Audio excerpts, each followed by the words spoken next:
আসসালামু আলাইকুম এভরিওয়ান, কেমন আছেন সবাই? আশা করছি সবাই ভালো আছেন।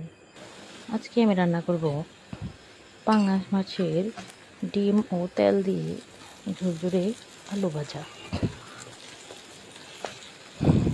আলু ভাজার জন্য প্রথমে একটি কড়াইয়ে আমি তেল দিয়ে দিচ্ছি, তারপরে দিয়ে দিচ্ছি কিছু রসুনের কোয়া, তারপর 3-4টা শুকনো মরিচ দিয়ে এগুলোকে ভালো করে ভেজে নেব।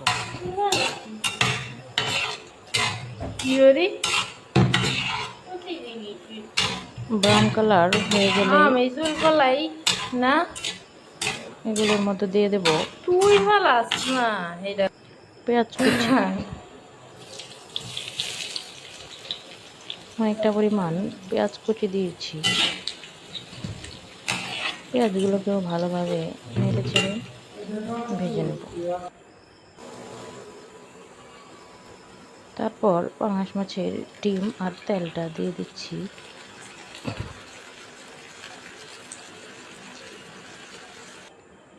এবার এগুলোকে ভালো করে নাড়াচাড়া দিয়ে নেব।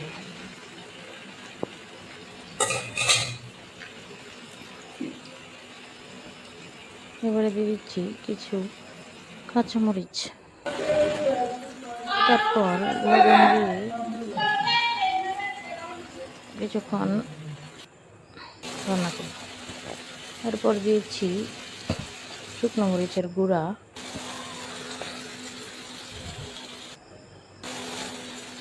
হলুদের গুঁড়া ও জিরার গুঁড়া। মশলাটাকে ভালো করে কষিয়ে কেটে ধুয়ে রাখা আলুগুলো দিয়ে দেব।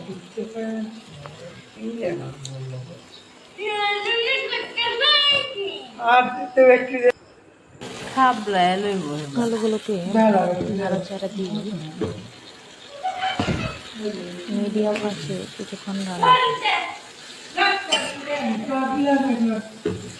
আমরা তো এক বেলাই 3 বেলা কেন 5 মিনিট রান্না করার পর এটাকে ভালোভাবে ঢেকে কিছুক্ষণ রান্না করব।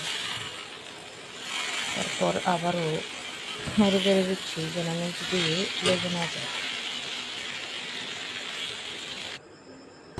দেখুন তেল ওটা চলে আসলে বুঝুন এটা হয়ে গেছে। তারপর আমি আরও মুচমুচে হওয়ার জন্য কিছুক্ষণ রান্না করব। ফাইনালি আমার আলু ভাজা হয়ে গেছে। পাঙাশ মাছের ডিম আর তেল দিয়ে এই রান্নাটা অনেক মজা লাগে, একবার হলেও ট্রাই করে দেখবেন। ধন্যবাদ সবাইকে ভিডিওটি দেখার জন্য।